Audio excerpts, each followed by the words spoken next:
పుత్రుణ్ణి పొగడకూడదు. సేవకులు యజమానిని ప్రశ్నించాలి. ధర్మ సంబంధిత పనులలో కూడా యజమానికే శ్రేయస్సునివ్వాలి. బుద్ధిమంతులకు శత్రువులుండరు. తమ మనస్సులో రహస్యంగా ఉంచుకున్న విషయాన్ని పైకి చెప్పకూడదు. క్షమాగుణం ఉన్న వ్యక్తి అన్నిటినీ సాధించుకోగలడు. ఆపద సమయం వచ్చినప్పుడు అవసరానికి ధనము దాచుకోవాలి.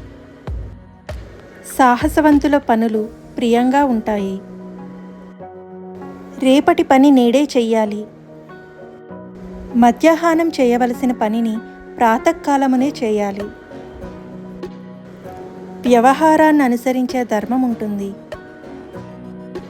అనుభవం వల్ల సంసారికతను తెలుసుకున్నవాడు సర్వము తెలుసుకుంటాడు. శాస్త్రాలన్నీ తెలుసుకుని లోకజ్ఞానం లేనివాడు మూర్ఖునితో సమానము.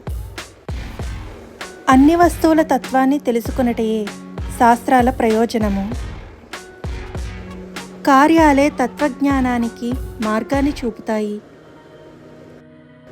వ్యవహారంలో పక్షపాతం చూపకూడదు. వ్యవహారము ధర్మం కంటే గొప్పది. వ్యవహారానికి ఆత్మయే సాక్షిభూతంగా ఉంటుంది. సర్వానికి ఆత్మయే సాక్షి. తప్పుడు సాక్ష్యాలు చెప్పే దొంగ సాక్షి అవ్వకూడదు. తప్పుడు సాక్ష్యం ఇచ్చేవారు నరకంలో పడతారు. రహస్యంగా చేసే పాపాలకు పంచభూతాలే సాక్షులు.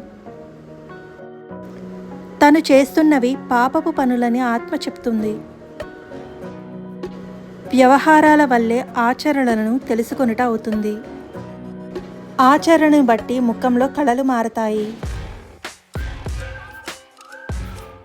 మరిన్ని మోటివేషనల్ వీడియోస్ కోసం నా ఛానల్ని సబ్స్క్రైబ్ చేయండి. పక్కనే ఉన్న బెల్ బటన్ని ప్రెస్ చేయండి.